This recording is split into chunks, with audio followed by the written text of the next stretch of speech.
Assalamualaikum warahmatullahi wabarakatuh. Yang terhormat Bapak Ibu penguji uji kinerja LPTK UIN Siber Syekh Nurjati Cirebon. Pada kesempatan hari ini, pendidikan profesi guru yang saya berlangsungkan dalam ranah Kementerian Agama Transformasi batch 1, maka perkenalkanlah saya Ilham Mahdi Nasution dengan nomor peserta PPG 398 18800 18009 beserta NIM-nya 2481 121166. Perkenankan kami untuk mempraktikkan video mengajar yang akan kami laksanakan pada hari ini di tempat kami bertugas di Madrasah Alia Negeri 10 Jakarta Barat. Mohon arahan dan bimbingannya. Terima kasih. Bismillahirrahmanirrahim. Assalamualaikum warahmatullahi wabarakatuh.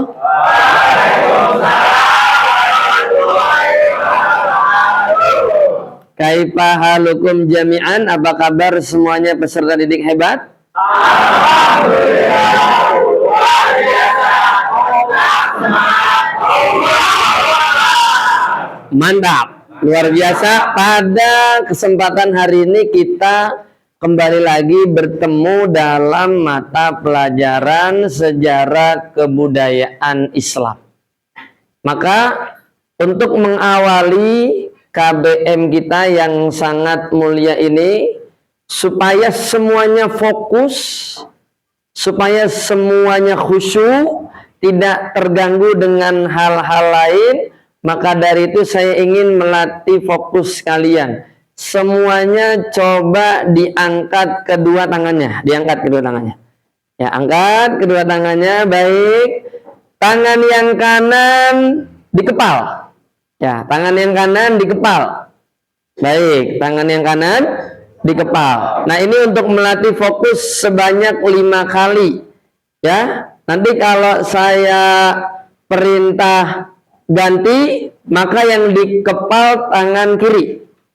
Kalau saya perintah ganti, maka yang di kepal tangan kanan. Dan seterusnya sesuai dengan instruksi yang saya arahkan. Baik, kita mulai. Kepal tangan kanan, mana tangan kanan? Semangat, semangat semuanya. Baik, ya. Kepal, siap-siap. Ganti. Ganti. Ganti. Ganti. Ganti. Oke, baik. Terima kasih.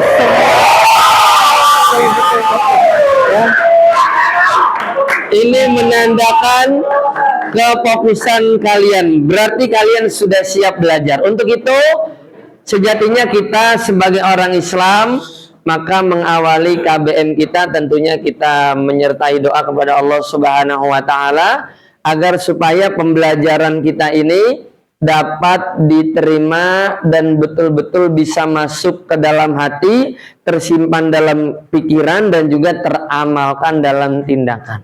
Saya persilakan kepada Ketua Kelas Ananda Nayara untuk memimpin doa bersama. Sebelum memulai pelajaran pada hari ini, alangkah baiknya kita untuk berdoa terlebih dahulu. Berdoa dimulai.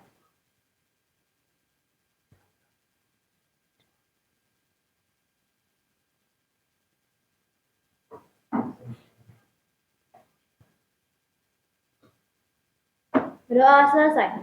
Oke, mudah-mudahan dengan doa kita ini menjadi satu upaya agar Allah membukakan pintu-pintu ilmu ma'rifat. Amin ya Rabbal alamin. Baiklah, tadi sudah saya uji kefokusan. Setelah ini saya ingin presensi kalian terlebih dahulu, ya. Ananda Ahmad Rafiq. Oke, hadir, semangat dong. Ya, jangan lemes, nak, semangat ya untuk menggapai ilmu Allah. Ananda Alderis Aprisi hadir. Wah, mantap. Ini luar biasa nih, semangat banget ya. Ananda Arya Raya luar biasa. Ananda Azam. Oke. Baik. Ananda Kenzi Aditya. Ananda Ridho Dician. Ya. Izin ya. Ya, mudah-mudahan cepat diselesaikan urusannya ya. Ya. Ananda Fahri Anwar. Oke, baik. Ananda Samil ya. Ya, Ananda Uzli Patil. Oke, baik. Semua hadir kecuali satu yang tadi izin. Mudah-mudahan dimudahkan urusannya. Amin ya Rabbal alamin. Baiklah anak-anakku, kita pada hari ini akan membahas terkait dengan gerakan pembaharuan Islam dan organisasi Islam di Indonesia. Maka dengan kita mempelajari ini, kita harus punya target. Kita harus punya pencapaian. Ya, atau kita harus punya tujuan pembelajaran. Apa tujuan pembelajaran kita pada hari ini? Pertama, ya, peserta didik, kalian harus mampu memahami pengaruh gerakan pembaharuan terhadap perkembangan Islam di Indonesia. Yang kedua, kalian harus mampu memahami munculnya organisasi Islam sebagai dampak adanya gerakan pembaharuan. Lalu tujuan pembelajaran yang ketiga, kalian mampu menjelaskan pengaruh gerakan pembaharuan Islam. Adapun target kita yang keempat yaitu kalian mampu menunjukkan organisasi Islam yang muncul sebagai dampak adanya gerakan pembaharuan Islam. Maka 4 poin ini harus kita capai dalam pembelajaran kita pada hari ini. Ya, sebelum kita masuk dalam pembahasan kita, Bapak ingin merefleksi kalian. Ingin mempertanyakan kepada kalian terkait dengan pembahasan kita sebelumnya. Ya, apa pembahasan yang telah kita bahas sebelumnya, Nak? Apa? Tokoh-tokoh pembaharuan Islam. Masih ingat ada berapa? Ada berapa tokoh-tokoh pembaharuan Islam? Ada 5. Apa saja, Nak? Ya, coba Nayara, siapa, Nak? Muhammad Ali Pasha. Apa yang kamu ingat tentang Muhammad Ali Pasha sebagai tokoh pembaharu Islam? Di bidang pendidikannya, beliau itu membangun Sekolah apa yang dibangun, ya? sekolah untuk siswa yang ingin belajar lebih lanjut lagi tentang teknologi. Oke, luar biasa. Ya, ada lagi tokoh lain selain Muhammad Ali Pasha, Nak? Ada selain Muhammad Ali Pasha? Ya, Muhammad Abdu, cerdas sekali. Ananda siapa tadi yang menjawab? Iya, Arya. Apa yang kamu ingat tentang Muhammad Abdu, Ananda, Arya? Pemikirannya dalam bidang agama, pendidikan, hubungan Islam dan Barat, sama pemikirannya tentang politik. Luar biasa. Kita berikan tepuk tangan. Ada 2. Apalagi selain itu? Jamaluddin Al-Afghani, Anandarian. Luar biasa ini. Ya, menyimak apa yang telah dipelajari sebelumnya. Apa yang kamu ketahui, Nak, tentang Jamaluddin? Yang saya ketahui tentang Jamaluddin Al-Afghani itu, dia menciptakan sebuah karya yang berjudul Al-Urwatul Wuthqa. Oke, Al-Urwatul Wuthqa. Ya, ini kalau kita telaah, Al-Urwatul Wuthqa itu diambil daripada ayat suci Al-Quran. Ya, yang tertuang di dalam Quran surah Al-Baqarah ayat 256 dan juga Quran surah Luqman ayat 22. Ya, secara makna Al-Urwatul itu artinya tali. Ya, wuthqa artinya kuat.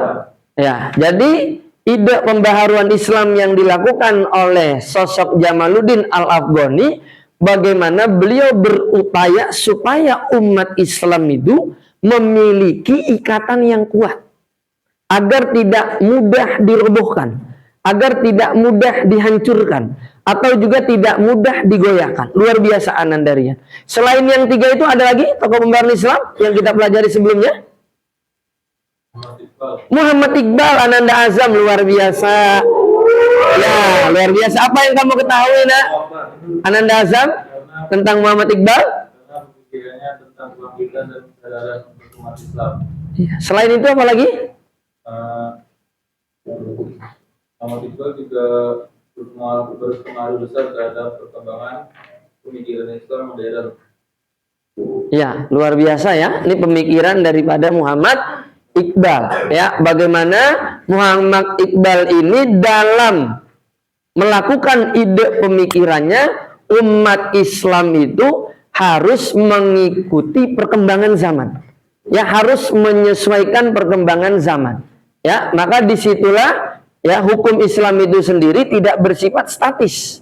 Ya, melainkan Islam itu bersifat dinamis. Ya, Islam itu juga bersifat fleksibel. Ya, kalau kita kasih contoh misalnya, ya ada seseorang dia pergi ke hutan. Ya, orang Islam. Ternyata dia sudah mempersiapkan bekal ya untuk 40 hari ke depan dalam hal dakwah Islam. Ternyata dalam 40 hari tersebut ya bekal dia kurang, tidak cukup ya memakan sesuatu yang telah dia siapkan. Namun ternyata di dalam hutan tersebut hanya ada satu hewan.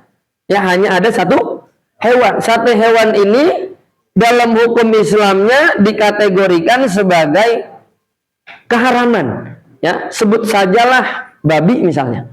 Ya, babi secara hukum Islamnya haram. Ya, namun ketika ada seseorang yang dia pergi ke hutan untuk dakwah Islam, ternyata perbekalannya tidak cukup, maka babi yang tadinya haram diperkenankan untuk dikonsumsi atau diperbolehkan dengan catatan dalam keadaan darurat untuk mempertahankan hidupnya. Nah, maka di sini sebagai contoh konkret bahwasanya hukum Islam itu bersifat dinamis. Ya, hukum Islam itu bersifat fleksibel. Dia bisa menyesuaikan keadaan. Bukan berarti sifat keharaman babi ini berubah. Ya, bukan berarti yang tadinya haram dihalalkan, melainkan dibolehkan karena satu keadaan dan situasi yang memang berkaitan dengan nyawanya, berkaitan dengan hidupnya. Bagus, udah 4. Satu lagi nak. Ya, tadi sudah disebut Muhammad Ali Pasha. Lalu siapa lagi? Muhammad Abdu. Lalu yang ketiga ada Jamaluddin Al-Afghani. Yang keempat siapa tadi? Muhammad Iqbal. Satu lagi Muhammad Rashid Ridho. Cerdas sekali. Apa yang kamu ingat tentang Muhammad Rashid Ridho? Nah?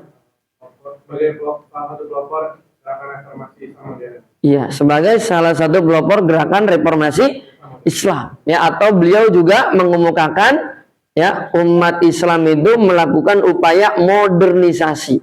Ya, atau juga purifikasi. Baik, terima kasih kepada peserta didik yang sangat luar biasa kemampuannya. Ya, saya akan membahas ya terkait dengan pengertian gerakan pembaharuan. Perlu kita ketahui bahwasanya pembaharuan dalam Islam itu adalah upaya-upaya untuk menyesuaikan paham keagamaan Islam dengan perkembangan baru yang ditimbulkan dengan kemajuan ilmu pengetahuan beserta kemajuan teknologi. Ya, dan dalam hal ini perlu diketahui bahwasanya pembaharuan Islam itu ya dalam bahasa Arab dikenal dengan istilah tajdid. Ya, istilah tajdid ya secara makna yaitu pembaharuan Islam. Ya, adapun orang yang melakukan pembaharuan Islam dia dikenal dengan istilah namanya mujaddid. Tokoh pembaharuan Islamnya disebut mujaddid, adapun idenya atau pembaharuan Islam yang dilakukan itu disebut dengan tajdid. Sudah bisa membedakan? Sudah bisa? Baik. Dan gerakan pembaharuan Islam ini juga gerakan modernisasi atau gerakan reformasi di mana paham-paham keagamaan Islam itu bisa disesuaikan dengan perkembangan zaman yang terus maju. Yang terus maju. Ya. Yang berikutnya bahwa gerakan pembaharuan Islam ini juga dikenal dengan istilah modern. Ya, apa itu modern? Sikap dan cara berpikir serta bertindak sesuai dengan perkembangan zaman. Ya, bahkan dalam istilah lain juga dikenal dengan istilah modernisasi.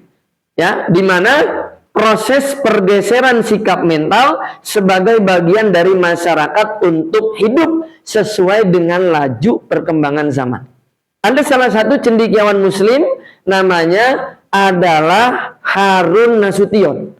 Ya, beliau mengungkapkan bahwasanya modernisasi atau reformasi itu mengandung arti pertama pikiran, kedua aliran, ketiga gerakan, keempat usaha mengubah paham-paham, kelima adat istiadat, dan juga institusi lama, di mana harus menyesuaikan dengan keadaan baru yang ditimbulkan kemajuan ilmu pengetahuan dan juga teknologi.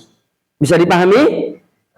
Baik. Ya, dalam sisi lain, modernisasi Islam di Indonesia itu muncul dari interaksi Islam Indonesia dengan masyarakat Islam yang ada di Timur Tengah. Ya, sehingga dalam hal ini kondisi bangsa Indonesia yang saat itu sedang dijajah, muncullah gerakan nasionalisme yang dibarengi dengan pembaharuan dalam bidang pendidikan.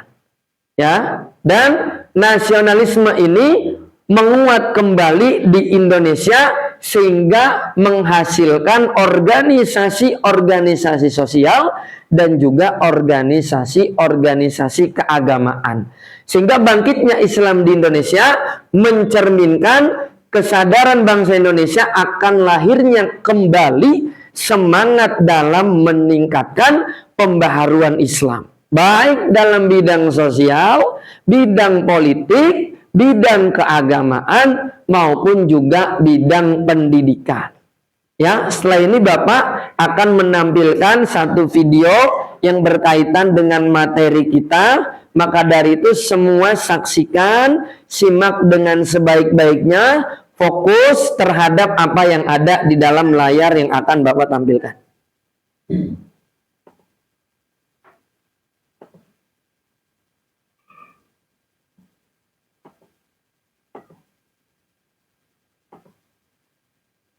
Islam berpengaruh terhadap gerakan pembaharuan di Indonesia. Selain itu, ada yang menarik, yakni siapa saja tokoh pembaharu Muslim pertama di Indonesia, bagaimana bisa mereka melakukan gerakan pembaharuan di tanah air, dan mengapa sosok-sosok seperti Kiai Ahmad Dahlan dan Hadratus Syekh Hasyim Asy'ari mendirikan organisasi berbeda, padahal mereka sama-sama belajar di Mekah dan memiliki guru yang sama. Kiai Ahmad Dahlan mendirikan Muhammadiyah, sementara Hadratus Syekh Hasyim Asy'ari mendirikan Nahdlatul Ulama. Kalian ingin tahu? Yuk kita membahasnya. Sekedar diketahui bahwa gerakan tajdid atau gerakan modernisasi atau gerakan pembaharuan dalam Islam itu muncul sebagai bentuk respon dunia Islam atas keterpurukan akibat penjajahan bangsa Barat. Dan apa yang terjadi di Indonesia tidak bisa dipisahkan dari keterbelakangan dunia Islam pada umumnya, di mana Indonesia sebagai wilayah mayoritas Muslim mengalami nasib yang sama dijajah bangsa Barat. Apalagi sejak Daulah Turki Utsmani sebagai benteng terakhir umat Islam dunia kalah dalam Perang Dunia Pertama tahun 1918. Wilayah-wilayah Islam semakin tidak berdaya, menjadi kue rebutan jajahan negara-negara Barat. Hampir semua wilayah Islam dijajah bangsa Barat, mulai wilayah paling barat benua Afrika, yakni Maroko, hingga wilayah timur seperti Indonesia. Sesuai referensi yang ada, wilayah Maroko, Aljazair, Tunisia, Libya, Lebanon, dan Suriah dijajah Prancis. Sementara Mesir, Jazirah Arab, Yaman, Irak, Iran, Afghanistan, India, bahkan Malaka dan Brunei dijajah Inggris.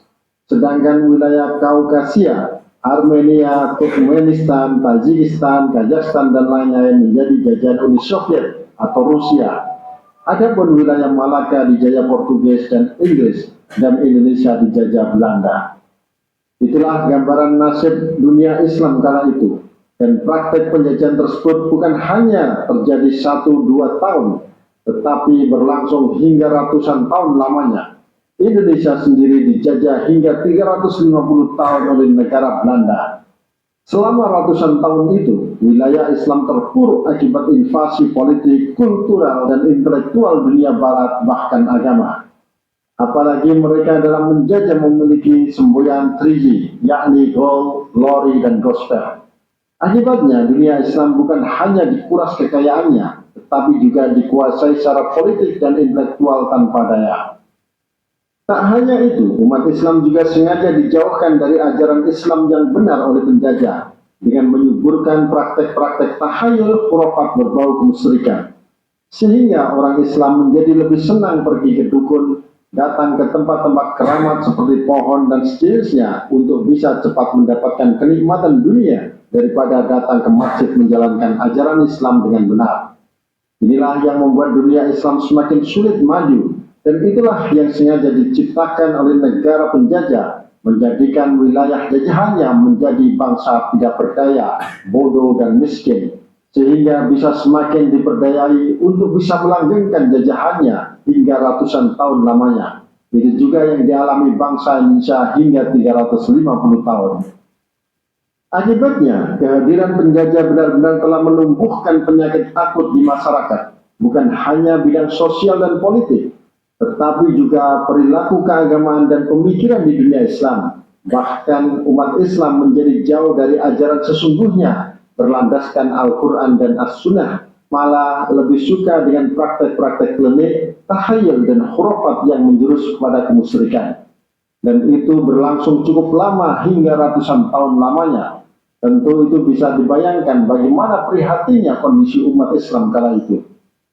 Tetapi untungnya, di akhir abad ke-18 dan awal abad ke-19, sejumlah tokoh muslim seperti Jamaluddin Al-Afghani di India dan Muhammad Abduh di Mesir mulai sadar untuk bangkit meski sangat terlambat. Mereka melakukan gerakan modernisasi, menumbuhkan biro keilmuan di kalangan umat Islam dan mengajak umat Islam kembali kepada Al-Quran dan Al-Hadis. Karena hanya dengan itu, umat Islam bisa maju dan kembali berdaya. Gerakan modernisasi ini akhirnya merembet menjadi gerakan perjuangan melawan penjajah merebut kemerdekaan. Tak hanya di wilayah Mesir dan Timur Tengah, di sejumlah wilayah Islam lainnya, seperti India pun bermunculan tokoh modernis atau pembaru Muslim. Dampak gerakan modernisasi di Timur Tengah menjadi virus ampuh yang terus menyebar ke berbagai wilayah Islam lainnya. Bahkan gerakan pembaharuan itu secara perlahan memberikan pengaruhnya di Indonesia. Gagasan pan-Islamisme atau persatuan umat Islam yang dicetuskan Jamaluddin Al-Afghani dipahami baik para tokoh gerakan pembaharuan di Indonesia. Bahkan gerakan pembaharuannya berdampak bukan hanya mampu memotivasi bangsa Indonesia untuk menghadirkan semangat baru dalam berpolitik, tetapi juga membangun pendidikan lebih dinamis sesuai tuntutan zaman, dan akhirnya merembet lebih luas pada kebutuhan bernegara dan berbangsa dengan munculnya gerakan nasionalisme di Indonesia.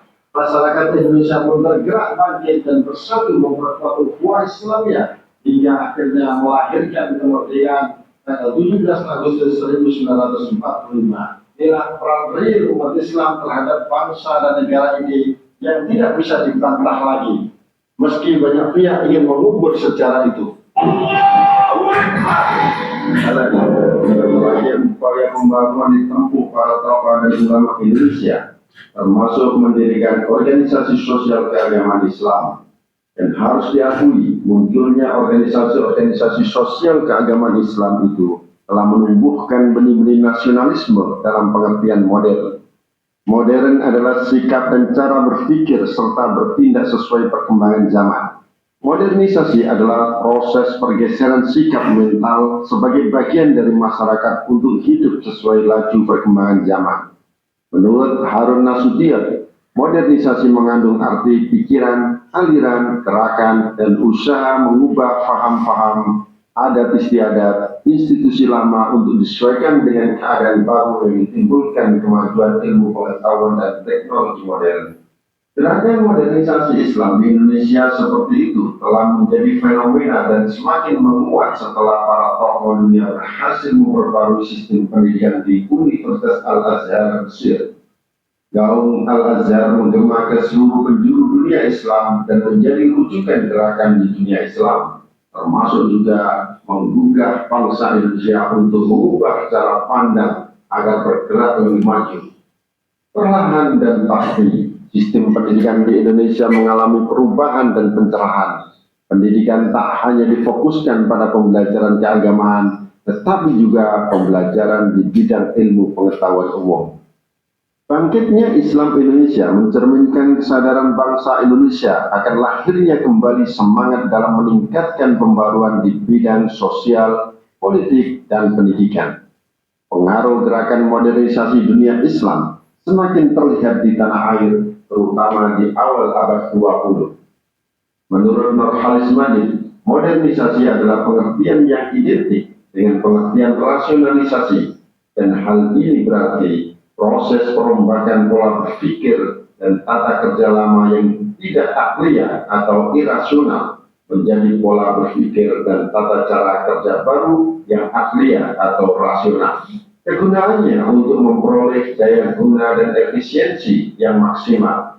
Jadi, sesuatu yang dapat disebut modern kalau ia bersifat rasional, ilmiah, dan berkesesuaian dengan hukum-hukum yang berlaku dalam alam. Di awal abad ke-20, pemikiran pembaharuan sebagaimana didefinisikan Nurhalis Madid tersebut sudah terlihat dan sudah mewarnai arus pemikiran gerakan Islam di Indonesia. Dan itu harus diakui sebagai dampak interaksi bangsa Indonesia dengan dunia Islam, khususnya Timur Tengah. Gagasan-gagasan pembaruan dunia Islam masuk menjalar ke Indonesia. Para sejarawan menyebut ada 3 jalur ide-ide pembaruan itu masuk ke tanah air. Pertama adalah jalur haji dan mukim atau bertempat tinggal di Mekah. Kedua, jalur publikasi, dan ketiga adalah jalur mahasiswa yang menimba ilmu di Timur Tengah. Ketiga jalur itulah yang membuat gagasan pembaruan dunia menyebar cepat ke tanah air dan menjadi sebuah gerakan. Para tokoh yang menunaikan ibadah haji memiliki tradisi bermukim atau tinggal di Mekah sambil menimba dan memperdalam ilmu keagamaan atau pengetahuan lainnya. Sehingga ketika mereka kembali ke tanah air, kualitas keilmuan dan pengalaman keagamaannya semakin meningkat. Selama tinggal di sana, interaksi dengan dunia luar tentu tak terhindarkan lagi. Ide-ide atau gagasan baru yang mereka peroleh pun tidak jarang mempengaruhi orientasi pemikiran dan dakwah mereka di tanah air. Sehingga gerakan pembaruan Islam yang dilakukan di tanah air berkembang cepat, karena para ulama yang pergi haji rata-rata memang memiliki pengaruh kuat di kalangan masyarakat Indonesia. Di antara tokoh Islam Indonesia yang menimba ilmu di Mekah adalah Kiai Haji Ahmad Dahlan dan Hadratus Syekh Kiai Haji Hasyim Asy'ari. Bahkan kedua tokoh ini berguru pada guru yang sama selama di Mekah, yakni Kiai Haji Ahmad Khatib Al-Minangkabawi, seorang imam dan khatib Masjidil Haram Mekah. Kedua tokoh ini dalam perkembangan selanjutnya terinspirasi mendirikan organisasi di tanah air. Kiai Haji Ahmad Dahlan mendirikan organisasi Muhammadiyah tahun 1912 Masehi. Begitu juga dengan Kiai Haji Hasyim Asy'ari mendirikan organisasi Nahdlatul Ulama tahun 1926 Masehi.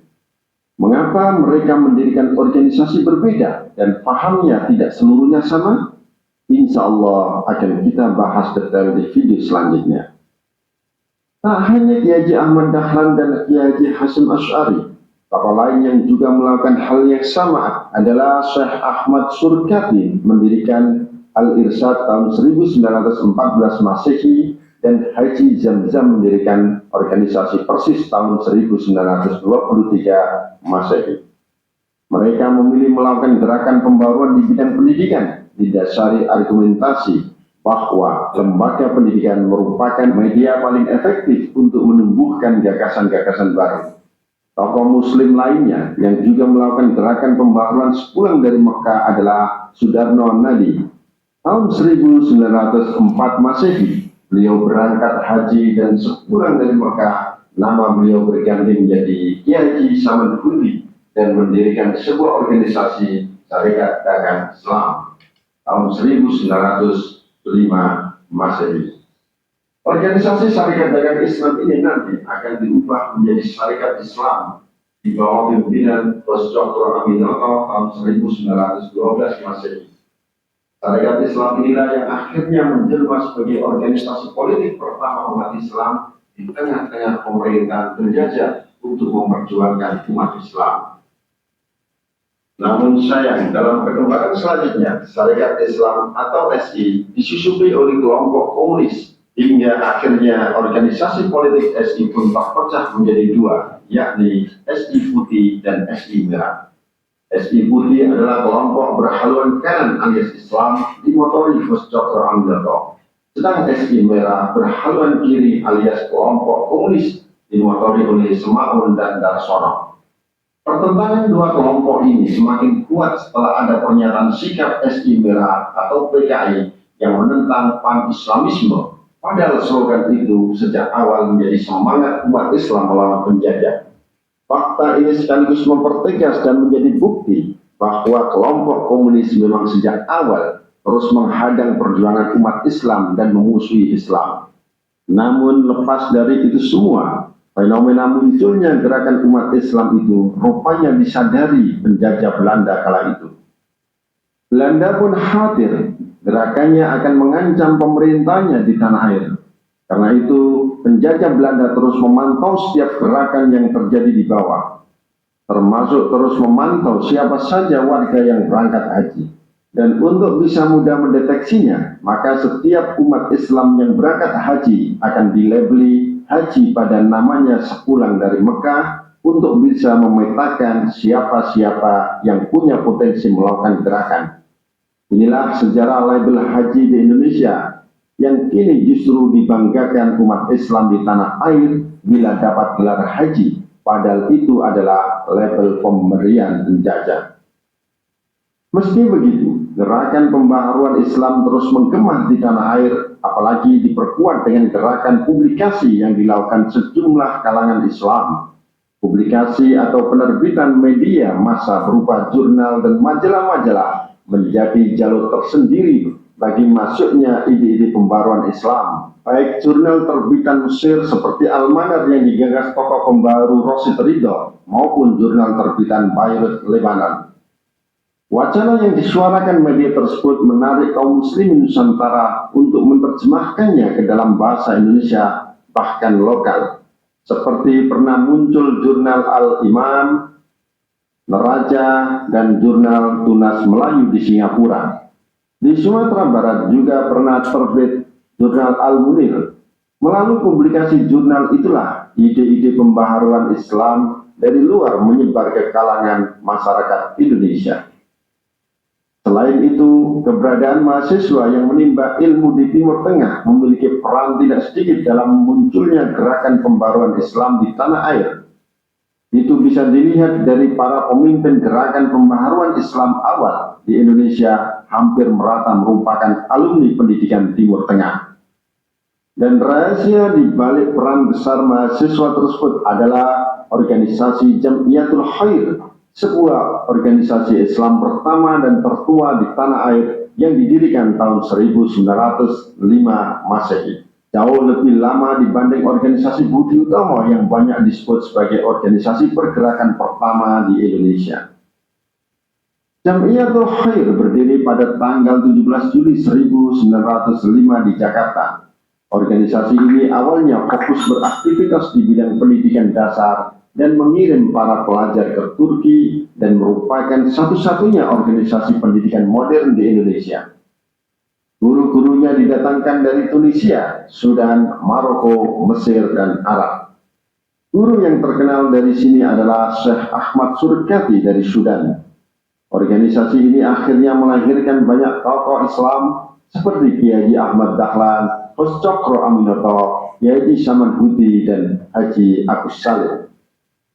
Selama belajar di luar negeri, mereka berinteraksi dengan tokoh-tokoh pergerakan dunia, juga berkirim surat kabar di luar negeri, menyebarkan kabar mengenai kekejaman pemerintahan penjajah Belanda. Dan dalam perkembangan selanjutnya, sejumlah tokoh melakukan gerakan untuk kebangkitan umat. Kiai Ahmad Dahlan mendirikan organisasi Muhammadiyah, Mas Jokro Aminoto mendirikan Syarikat Islam, Haji Saman Hudi mendirikan Syarikat Dagang Islam, sedang Haji Agus Salim sudah tidak diragukan lagi dalam gerakannya merebut kemerdekaan Republik Indonesia bersama Bung Karno. Adapun Syekh Ahmad Surikati sendiri mendirikan organisasi Al-Irsyad. Jadi secara umum munculnya gerakan pembaruan Islam di Indonesia merupakan wujud respon atas kondisi bangsa Indonesia yang sedang mengalami invasi politik, kultural, dan intelektual dari dunia barat. Dalam situasi seperti itu, muncul kesadaran nasional sebagai anak bangsa yang terjajah untuk membangun kebersamaan melawan penjajah. Meski corak gerakan keagamaannya berbeda-beda. Ada yang memilih corak gerakan tradisionalis konservatif, yakni menolak kecenderungan westernisasi dengan mengatasnamakan Islam yang secara pemahaman dan pengalaman melestarikan tradisi-tradisi lokal. Pendukung kelompok ini rata-rata dari kalangan ulama, tarekat, dan penduduk pedesaan. Juga ada yang memilih corak reformis modernis, yakni menegaskan relevansi Islam untuk semua lini kehidupan, baik privat maupun publik. Islam dipandang memiliki karakter fleksibilitas dalam berinteraksi dengan perkembangan zaman. Dan ada yang bercorak radikal puritan, yakni enggan memakai kecenderungan kaum modernis gagasan ala barat. Mereka lebih percaya pada penafsiran yang disebutnya sebagai Islam murni. Kelompok ini juga mengkritik pemikiran dan cara-cara implementatif kaum tradisionalis. Nah, ketika kelompok besar bercorak berbeda ini lalu membangun berjuang bersama melawan penjajah tanpa memedulikan corak. Mereka menyusun strategi perjuangan bersama melawan penjajah merebut kemerdekaan. Berbagai organisasi sosial keagamaan di Indonesia pun bersatu. Inilah cerminan indahnya kebersamaan dan persatuan umat. Semoga pemandangan seperti ini terus membiasi Indonesia sebagai bangsa yang bersatu. Bila hari ini masih ada kelompok yang suka menyalahkan, merasa benar sendiri, ingat sejarah umat Islam di Indonesia besar karena kebersamaan hingga berhasil melawan penjajah yang sudah ratusan tahun menginjak-injak harga diri umat Islam. Pertikaian dan perpecahan hanya akan membawa kehancuran. Bila hancur, berarti kita harga diri umat Islam siap-siap diinjak-injak lagi. Apa mau? Tentu tidak. Nah, untuk itu, mari kita pelajari bersama jati diri organisasi apa saja yang muncul di era pertama gerakan pembaharuan di tanah air. Dan siapa saja tokoh-tokoh pembaharu Islam dan pemikiran serta gerakannya. Dan apa hubungan di antara tokoh-tokoh tersebut? Dari situ nanti kita akan tahu jati diri organisasi itu seperti apa, sekaligus bisa memahami alur gerakan pembaharuan Islam di Indonesia seperti apa. Sehingga tidak salah paham yang justru menimbulkan perbedaan apalagi perpecahan. Organisasi Islam pertama kali muncul adalah Jamiyatul Khair. Organisasi ini berdiri pada tanggal 17 Juli 1905 di Jakarta sebagai organisasi pertama kali yang berdiri di tanah air, dirintis kaum keturunan Arab untuk mewujudkan kebangkitan Islam melalui pendidikan. Namanya adalah Jamiyatul Khair, artinya perkumpulan untuk kebaikan. Mereka prihatin melihat kondisi umat Islam di tengah-tengah penjajahan Belanda. Gagasan membentuk sebuah kemajuan organisasi sudah didiskusikan tokoh-tokoh Arab tahun 1898 Masehi. Barulah pada tahun 1901 Masehi, rencana tersebut mulai dilaksanakan dan resmi berdiri tahun 1905 Masehi. Jadi pendirian Jamiyatul Khair melalui proses cukup panjang. Para pendirinya adalah gerakan organisasi ini awalnya difokuskan pada dunia pendidikan. Selain menentang pendidikan Belanda dengan mendirikan sekolah muslim sendiri, organisasi ini juga gencar mengirim pelajar ke Turki. Guru-gurunya didatangkan dari Tunisia, Sudan, Maroko, Mesir, dan Arab.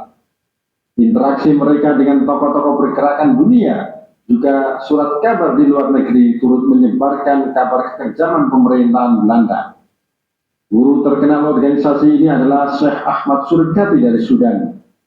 para tokoh dan ulama Indonesia kebanyakan lahir dari organisasi ini seperti Haji Ahmad Dahlan, Hos Cokro Aminoto, Haji Samanhudi, dan Haji Agus Salim. Fakta sejarah berdirinya organisasi Islam Jamiatul Khair sekaligus menepis anggapan bahwa organisasi pergerakan pertama kali di tanah air adalah Budi Utomo.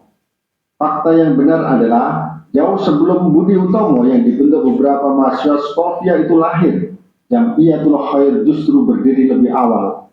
Budi Utomo lahir tanggal 20 Mei 1908 Masehi di Jakarta, sementara Jamiatul Khair berdiri pada tahun 1905 Masehi. Bagaimana dengan organisasi-organisasi Islam lainnya seperti Sarekat Dagang Islam, Sarekat Islam, Muhammadiyah, Nahdlatul Ulama, Persis, dan lainnya? Dan siapa saja tokoh-tokoh di balik kemunculan organisasi-organisasi tersebut? Dan bagaimana hubungan antara mereka? Simak video selanjutnya.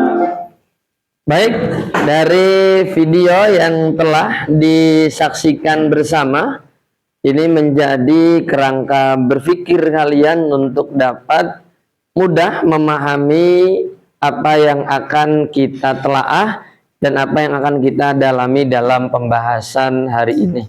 Untuk itu, silakan kalian bergabung pada kelompok masing-masing yang sudah dibentuk sebelumnya untuk melakukan project based learning atau menghasilkan produk daripada materi yang terkait dengan gerakan pembaharuan Islam dan organisasi Islam di Indonesia. Bapak berikan kesempatan ya 10 menit kalian mentelaah, menganalisis dan juga mendalami berkaitan dengan materi kita. Silakan. Ya, silakan, selamat menghasilkan produk daripada materi berkaitan dengan gerakan pembaharuan Islam dan organisasi Islam di Indonesia. Selamat berdiskusi.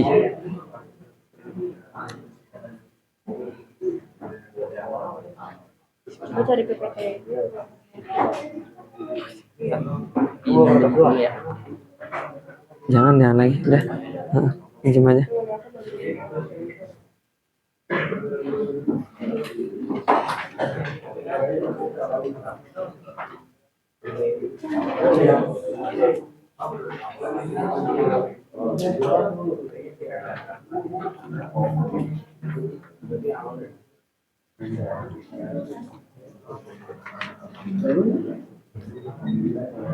Temukan sebanyak-banyaknya ya.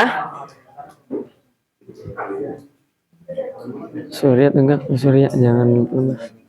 Ayo udah lawan dulu.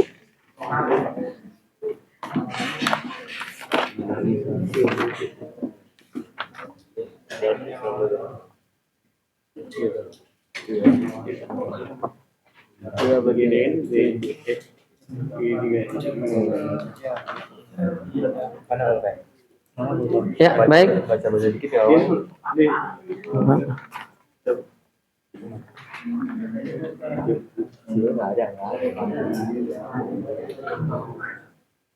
Sudah banyak yang ditelaah. Ya. Oke, jangan terlalu ingat banget terlalu yang pingsan.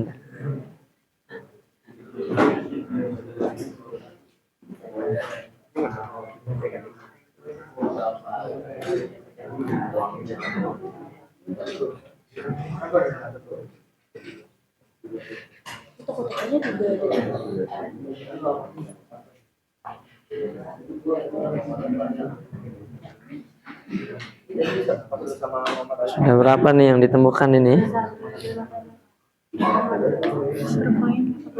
Ya.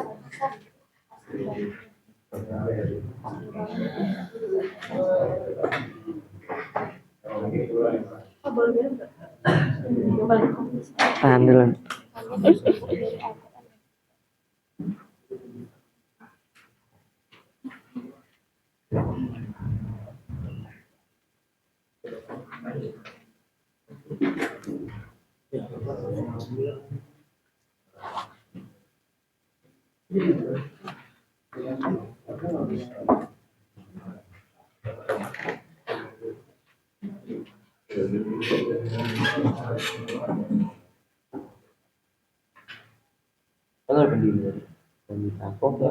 Setting wayar.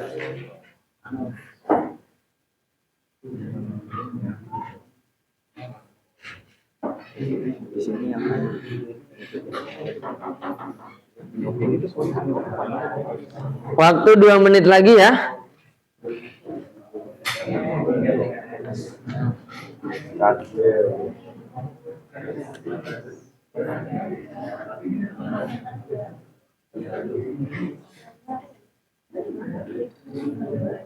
Udah banyak yang ditemukan.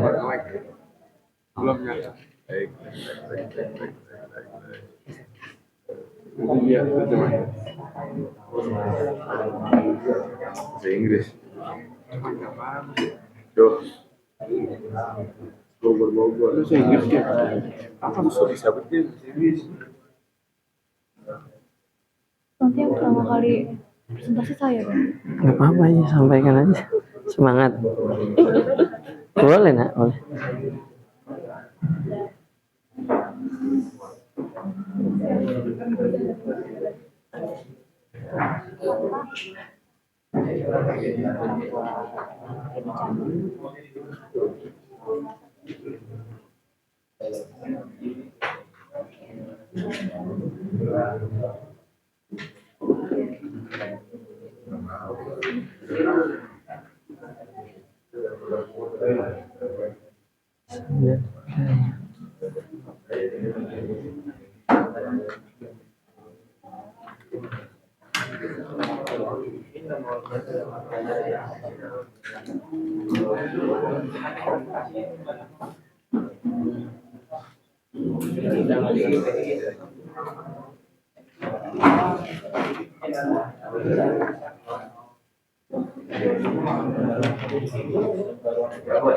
Jeda dulu. Iya boleh. Iya boleh. Boleh. Perannya apa beliau juga dalam membantu pembaharuan Islam? Kalau ada perannya nggak apa-apa, sertai. Iya. Termasuk nanti berdirinya Aisyah itu.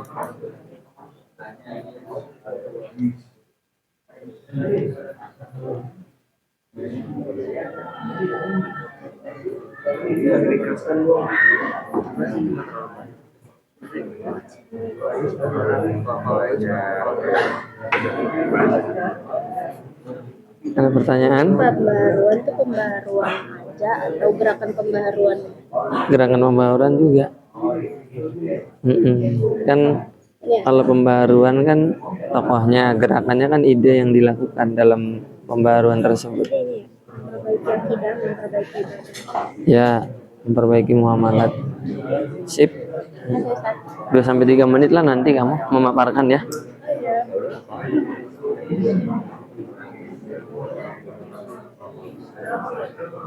1 menit terakhir ya.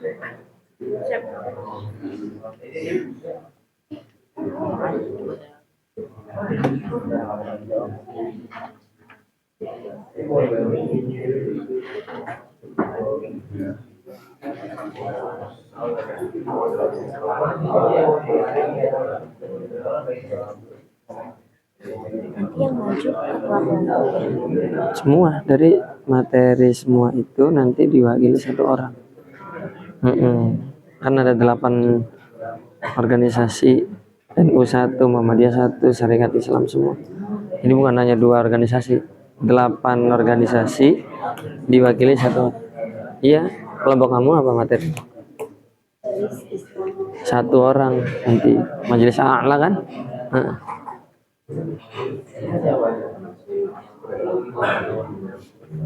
detik terakhir ya. Ya, mudah-mudahan menghasilkan produk terbaik dari apa yang telah didiskusikan dan dari hasil tukar pikiran. Biasanya gini aja, ini pembaruannya yang lakuin ini, kesalahan di pembaruannya ini karena Berluas dengan kaitan masa sekarang juga nggak masalah, lebih bagus lagi.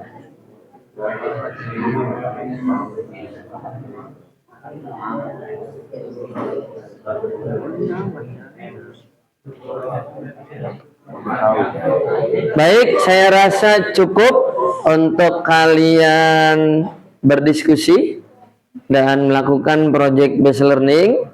Setelah ini saya persilakan kalian untuk memaparkan beserta mempresentasikan hasil produk yang telah kalian diskusikan. Ya, dari masing-masing kelompok diwakili oleh satu orang. Saya persilakan. Kelompok 1, ya, maju ke depan. Kelompok 2, maju ke depan. Kelompok 3, maju ke depan. Kelompok 4, maju ke depan. Kelompok 5, maju ke depan. Kelompok 6, maju ke depan. Kelompok 7, maju ke depan. Dan kelompok terakhir, kelompok 8, silakan maju ke depan. Ya, saya berikan kalian kesempatan ya dengan sebaik-baiknya untuk menjelaskan, memaparkan daripada hasil produk yang telah kalian diskusikan dan telah kalian dalami. Ya, di stop dulu biar ini ya. Bismillahirrahmanirrahim. Assalamualaikum warahmatullahi wabarakatuh. Waalaikumsalam warahmatullahi wabarakatuh. Perkenalkan, saya Nayara, perwakilan dari kelompok 1 yang membahas tentang Jamiatul Al-Khair. Nah, di sini saya langsung aja menjelaskan tentang organisasi ini. Oke, yang pertama yaitu Jamiatul Khair ini berarti perkumpulan untuk kebaikan. Nah, dikenal sebagai mahasiswa atau pelajar yang dikirimkan ke luar negeri, spesifiknya ke Turki untuk belajar dengan guru-guru tertentu. Nah, guru-guru ini tuh memang berasal dari berbagai daerah. Nah, daerahnya ini apa aja? Yang pertama ada dari Tunisia, lalu dari Sudan, lalu yang ketiga dari Maroko, Mesir, dan terakhir yaitu Arab. Nah, tadi kan saya mention tentang Sudan. Guru yang terkenal di Sudan itu bernama Syekh Ahmad Surkati. Oke, lanjut. Jadi, perjalanan singkat Jamiatul Khair ini berawal dari gagasannya, yaitu pada tahun 1898. Lalu direncanakan lagi pada tahun 1901. Dan terakhir didirikan pada 17 Juli 1905. Nah, dari organisasi ini lahirnya tokoh yang terkenal juga, yaitu ada 4. Pertama, Kiai Haji Ahmad Dahlan, lalu ada Hos Cokroaminoto, lalu ada Kiai Haji Samanhudi, dan yang terakhir yaitu Haji Agus Salim. Nah, faktanya tentang organisasi ini yaitu Jamiatul Khair didirikan lebih dulu daripada Budi Utomo. Udah. Kelompok 2, silakan. Assalamualaikum warahmatullahi wabarakatuh.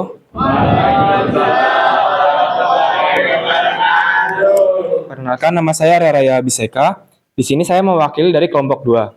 Saya akan menjelaskan tentang Serikat Islam. Serikat Islam awalnya didirikan oleh Haji Samanhudi pada tahun 1911 di Solo. Awal namanya adalah Serikat Dagang Islam. Tapi serikat ini dikembangkan oleh Hos Cokroaminoto yang mengubah namanya dari SDI atau Serikat Dagang Islam menjadi Serikat Islam pada tahun 1912. Pembaruan Serikat Islam membuat beberapa pembaruan, yaitu salah satunya adalah melawan dominasi asing. Tujuan dari melawan dominasi asing ini untuk memperkuat ekonomi untuk menandingi dominasi ekonomi asing. Lalu ada penguatan solidaritas. Tujuannya adalah untuk memperkuat tali persaudaraan dan kerukunan umat Islam. Lalu pendidikan dan kesadaran politik. Tujuan dari kegiatan ini adalah untuk mengedukasi masyarakat pentingnya kemerdekaan, persatuan, dan kebangkitan nasional.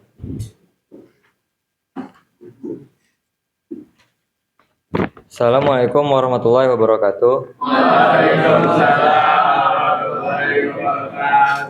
Di sini saya akan menjelaskan tentang Persatuan Umat Islam.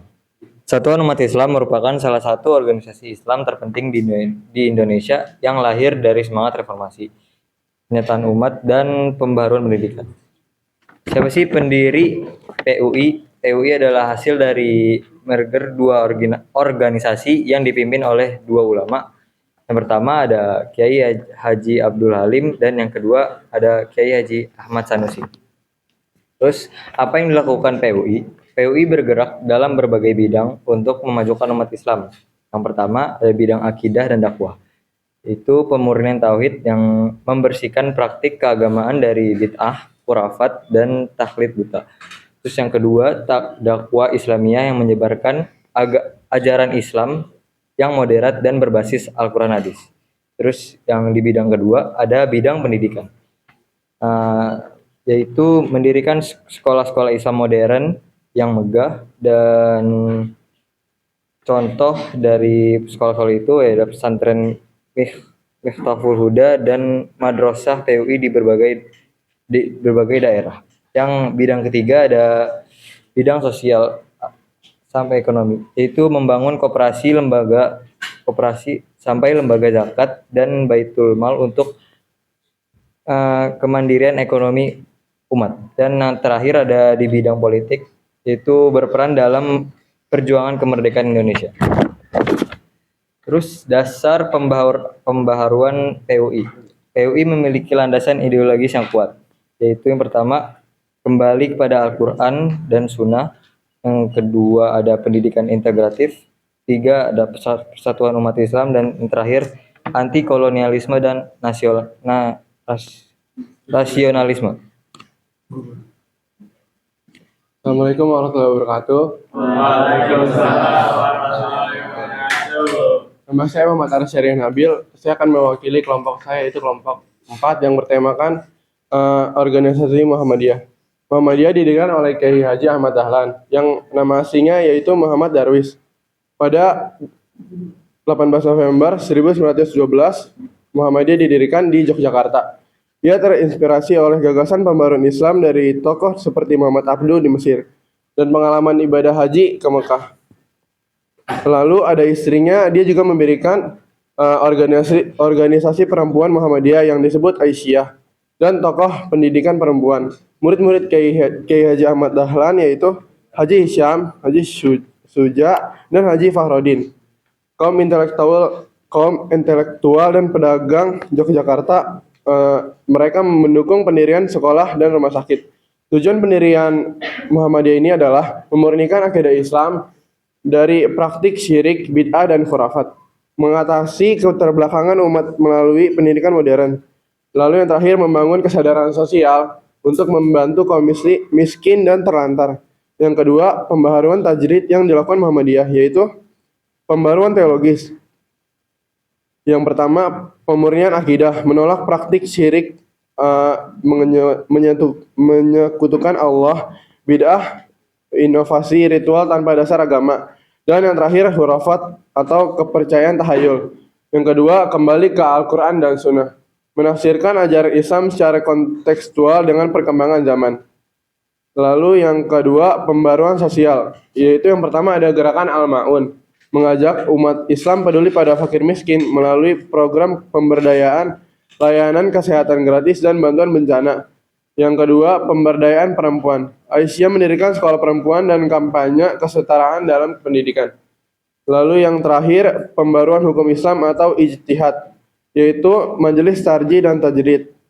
Yang didirikan adalah lembaga resmi Muhammadiyah yang merumuskan fatwa dan hukum Islam berdasarkan analisis kontekstual, seperti penggunaan metode hisab untuk penentuan awal Ramadan. Yang terakhir, hal-hal yang telah dilakukan Muhammadiyah dalam bidang pendidikan, yaitu mendirikan 12.000 lebih sekolah seperti TK hingga perguruan tinggi di seluruh Indonesia, termasuk 128 universitas. Contohnya itu Universitas Muhammadiyah Yogyakarta.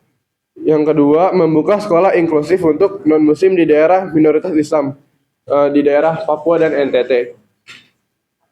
Lalu yang kedua, ada di layanan kesehatan, mengelola 497 rumah sakit dan klinik di Indonesia, seperti misalnya Rumah Sakit PKU Muhammadiyah.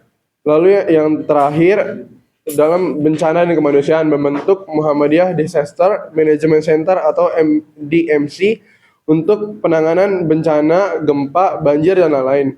Memberikan bantuan pengungsi Rohingya, Palestina, dan korban konflik global. Assalamualaikum warahmatullahi wabarakatuh. Waalaikumsalam warahmatullahi wabarakatuh. Saya Zeki Tirta Prawidi, saya mewakili kelompok 5. Saya akan menjelaskan tentang organisasi Al-Irsyad Al-Islamiyah. Organisasi Al-Irsyad Al-Islamiyah merupakan suatu organisasi Islam modern di Indonesia yang didirikan oleh komunitas Arab dan Indonesia, khususnya keturunan Arab yaitu Syahid dan non-Syahid dari Hadramaut, Yaman. Organisasi ini menekankan pentingnya pemurnian ajaran Islam atau tajdid.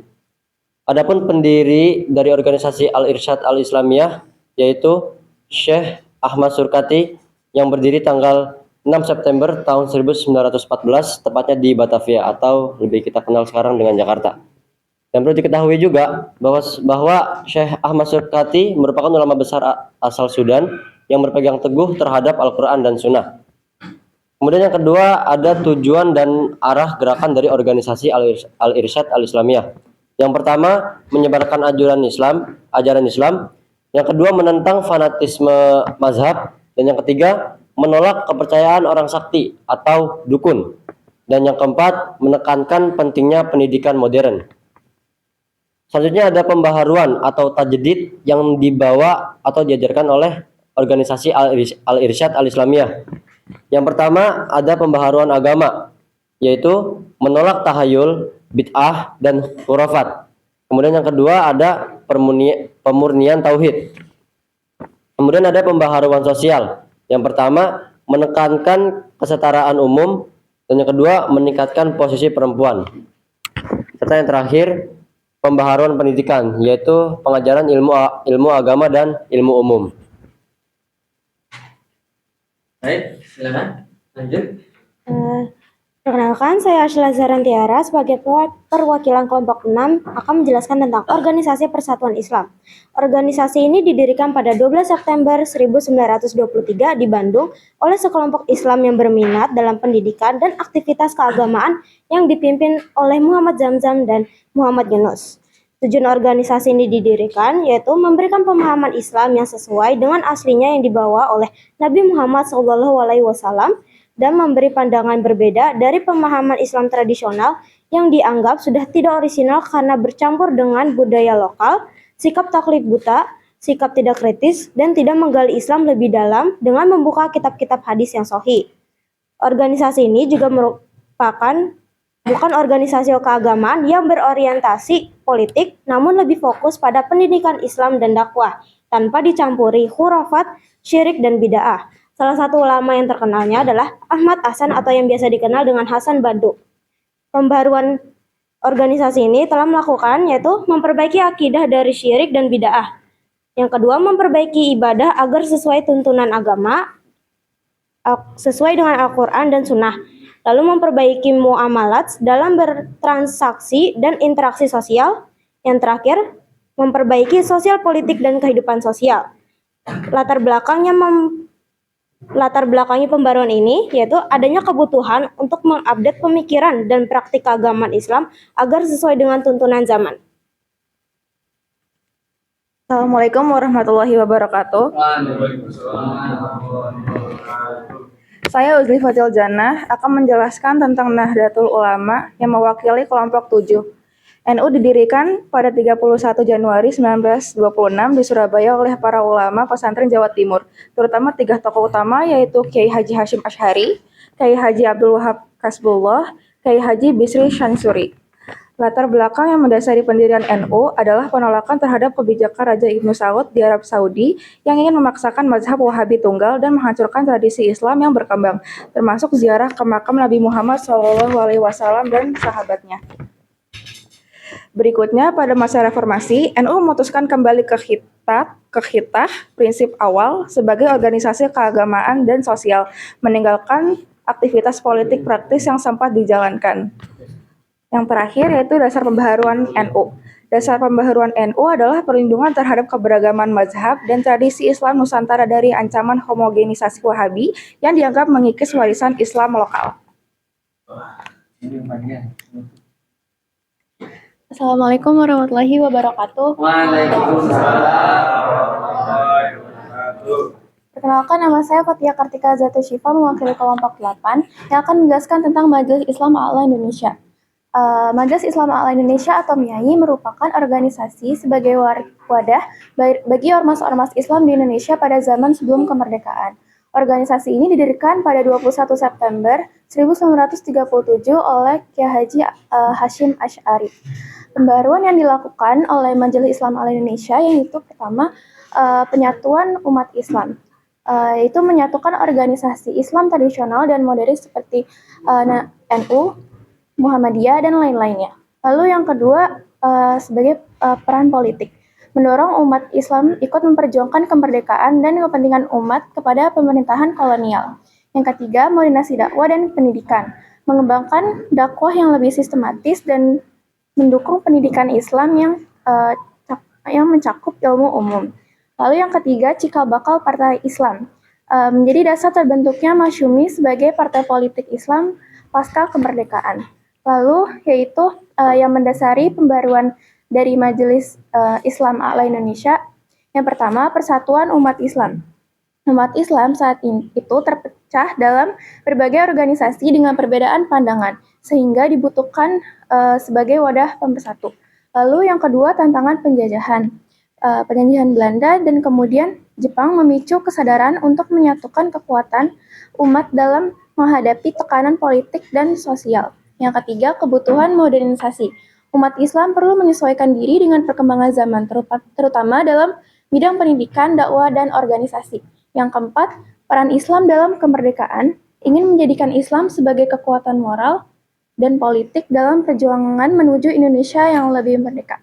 Sekian dari saya. Assalamualaikum warahmatullahi wabarakatuh. Baik, dari 8 kelompok ini sangat luar biasa ya, menghasilkan produk yang sangat konkret, komprehensif, beserta detail. Ya, setelah ini ya Bapak akan menguji kognitif kalian untuk nanti kalian menjawab segala pertanyaan yang ada di kuisis. Ya, begitu. Saya persilakan untuk kelompok kembali ke tempat duduk. Baik, dari apa yang telah kalian hasilkan daripada produk masing-masing, maka setelah ini Bapak akan uji kognitif kalian sejauh mana pemahaman kalian berkaitan dengan ulang. Sudah didiskusikan dari produk masing-masing.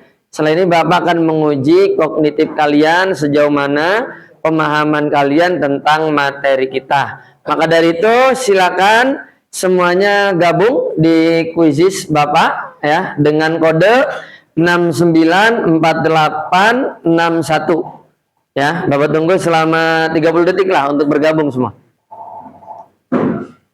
Kalau ada yang terkendala boleh disampaikan. Ya.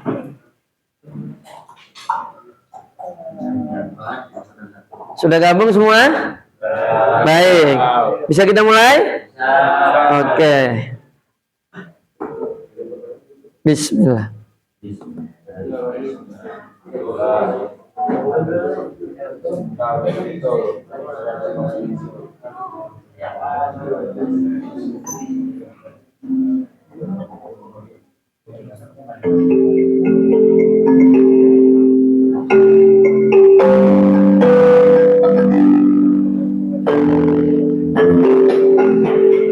Jangan terburu-buru ya. Jangan terburu-buru.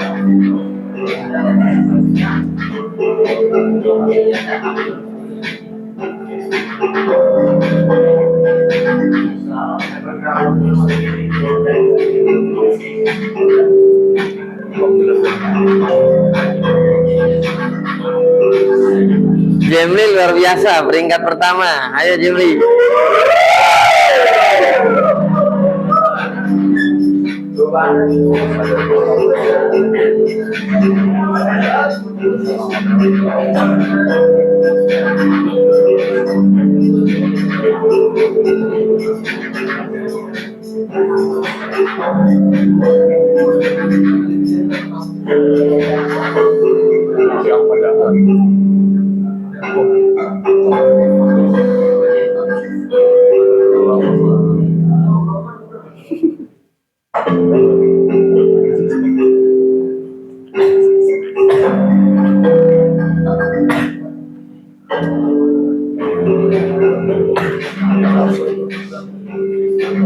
Pasca ketiga dan ketiga.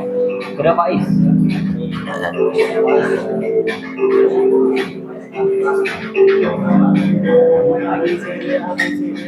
Fokus depan jangan ngobrol. Tradisional kayaknya.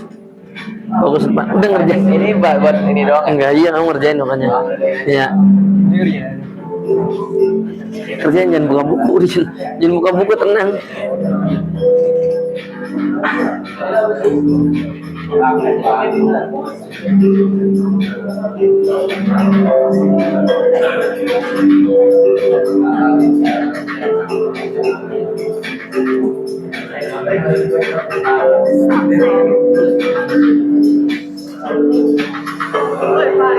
Pak Is luar biasa, peringkat awal Pak Is. Disusul Jemli. Wah, Luna langsung ya berada di peringkat teratas.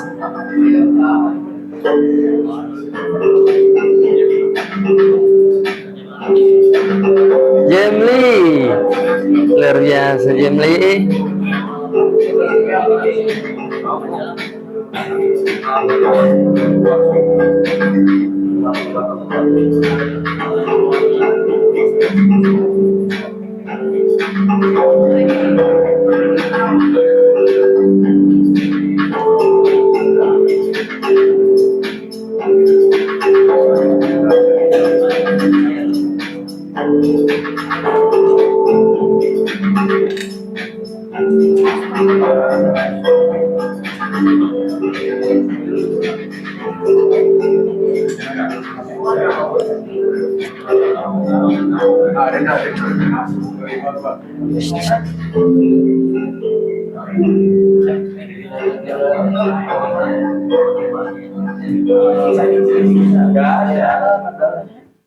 Udah.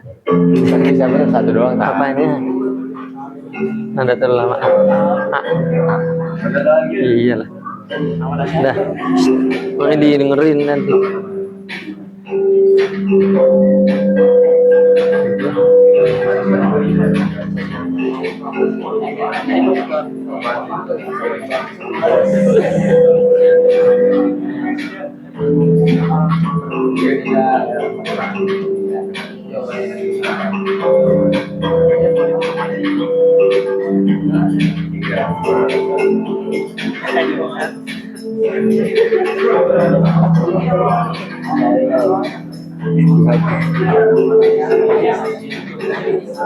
Si Mas Haris. Lama Pak.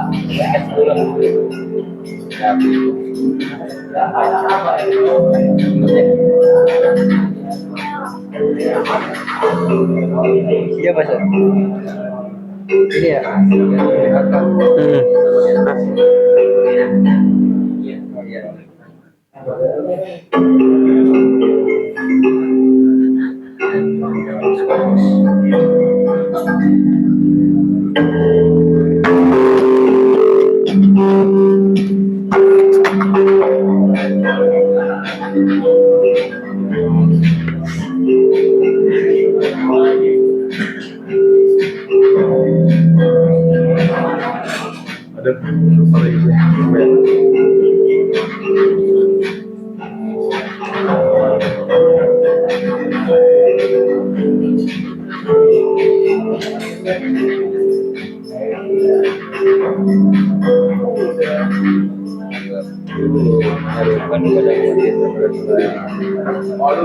Landry.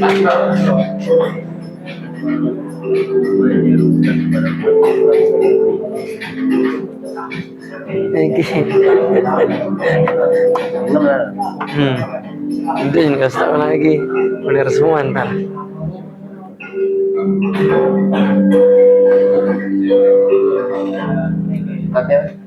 Udah kerjain ya om.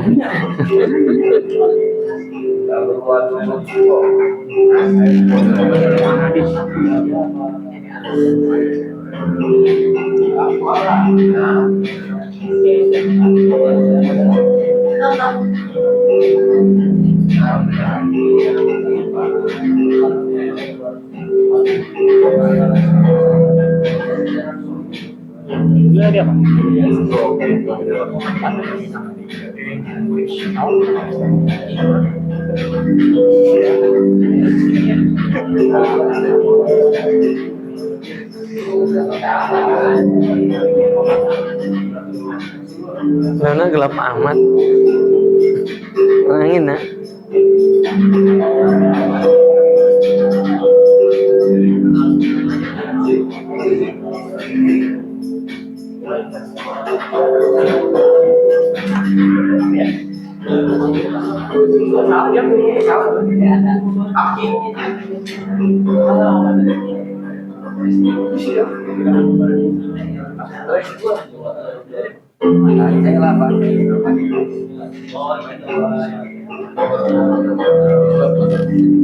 Jemli luar biasa Jemli, masih berada di posisi atas.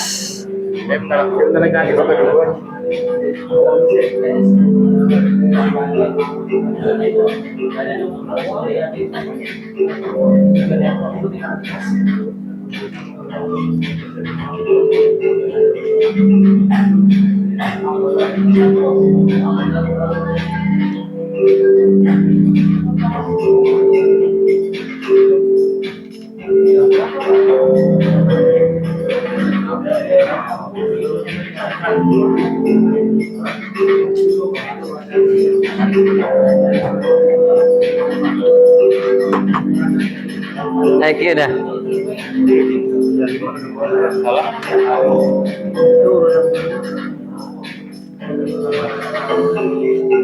Udah dit. Masih banyak. Saya pelan-pelan ini benar-benar pelan-pelan.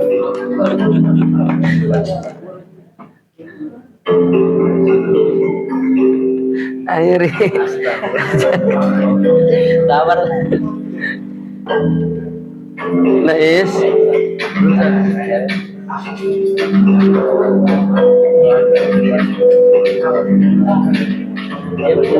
Ya pasalnya.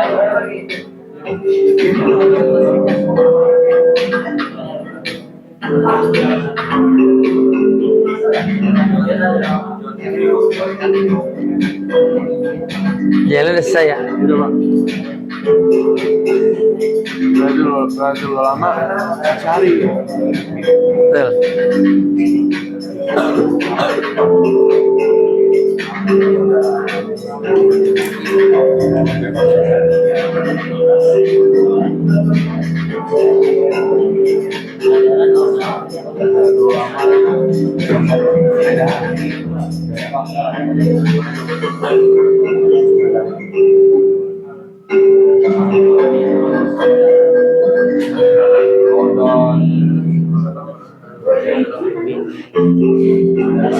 Dit, udah dit. Udah berapa ini teh? 13. 12 lagi.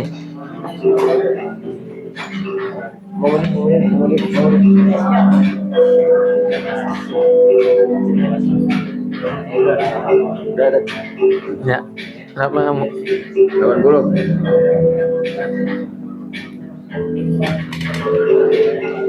Ini deh.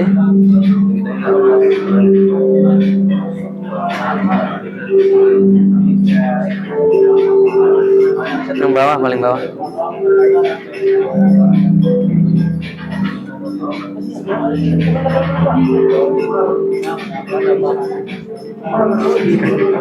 Paling atas. Paling atas.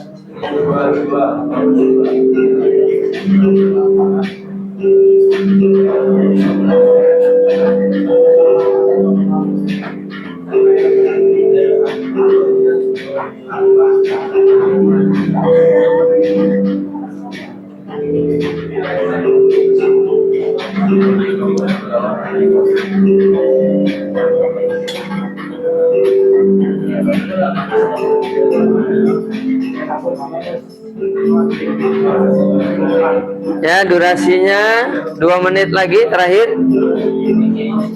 Semangat mengerjakan.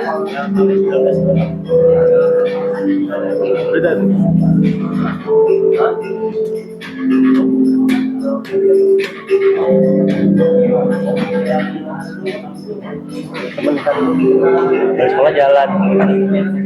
WP Widya Pati. Oh,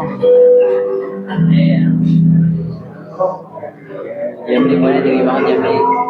Jamli paling teratas ya, luar biasa Jamli.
Lali dengerin. 5 lagi Ustaz.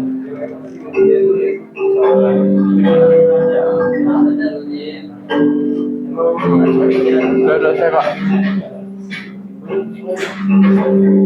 Siapa yang kedua?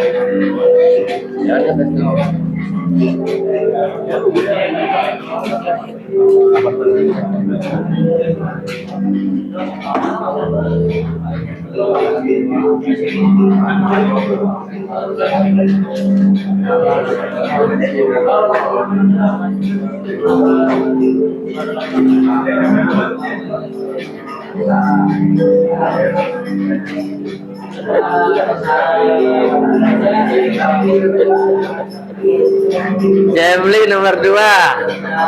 Nah ini ya, Samilia urutan 1.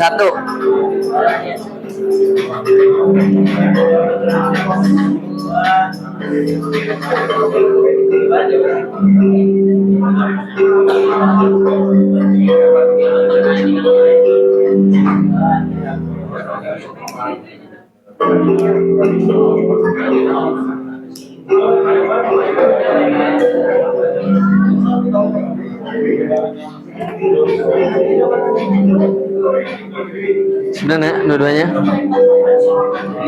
Kamu? Belum? Oh iya. Jam? Udah.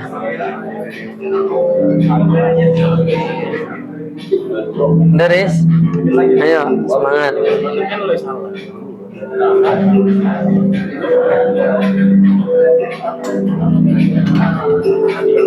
Ayo Dit. 2 lagi. Ayo semangat.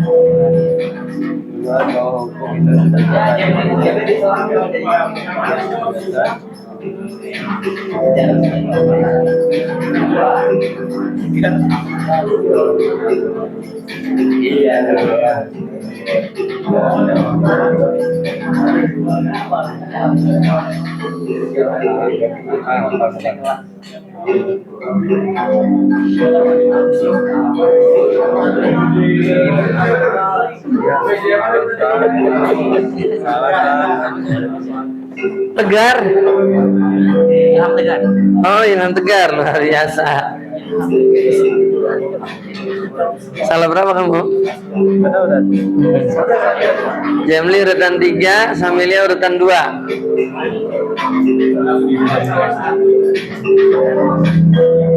Sudah semua ya? Siapa yang belum? Itu masih berjalan tuh. Sejarah siapa sejarah? Siapa yang belum? masing-masing miliki. Ayo. Bukan ini bukan sudah. Oh. Ikri udah Kri?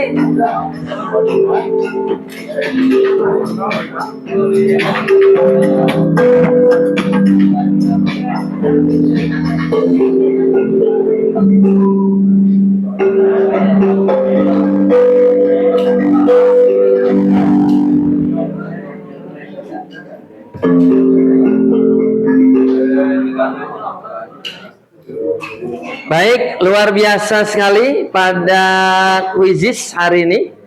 Peringkat pertama diduduki oleh Ananda Ilham Tegar, disusul oleh Ananda Samilia Isnaini, dan disusul oleh Ananda Jemli. Kita berikan tepuk tangan.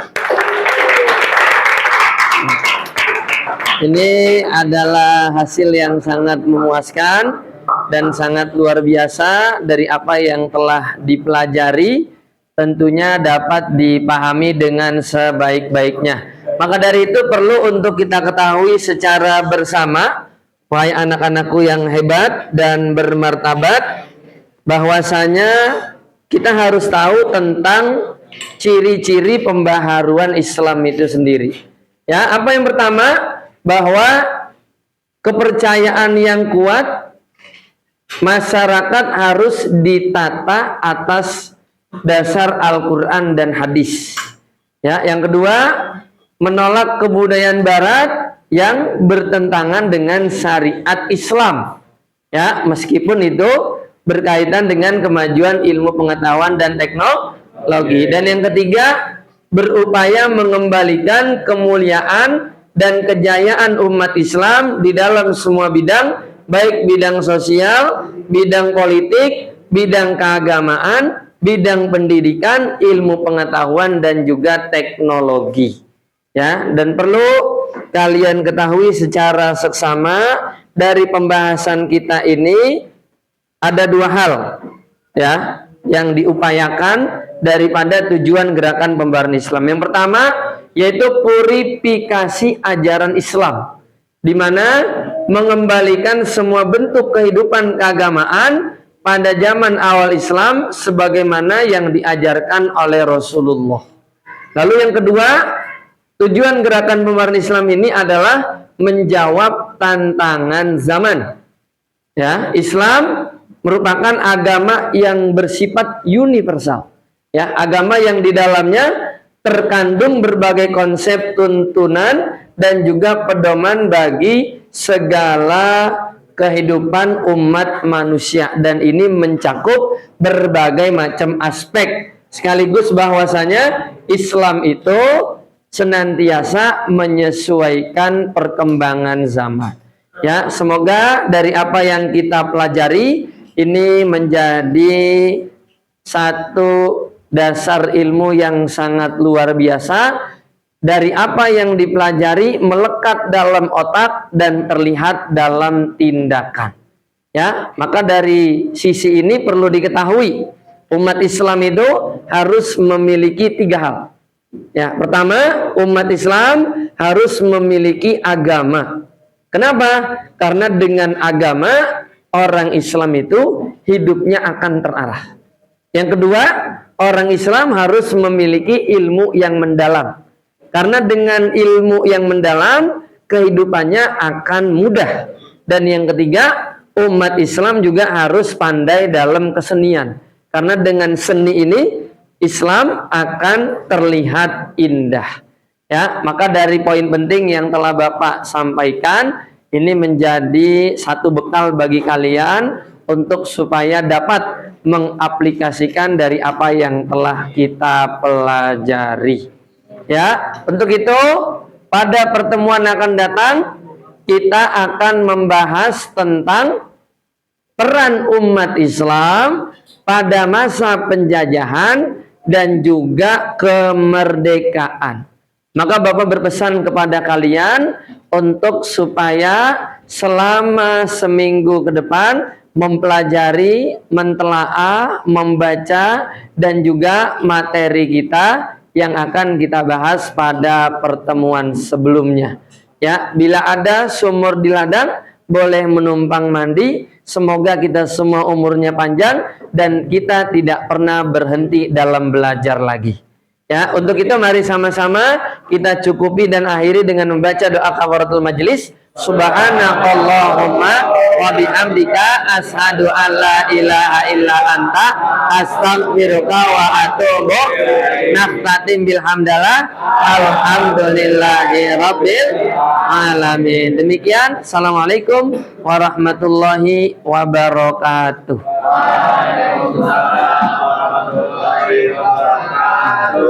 Selamat tinggal semuanya.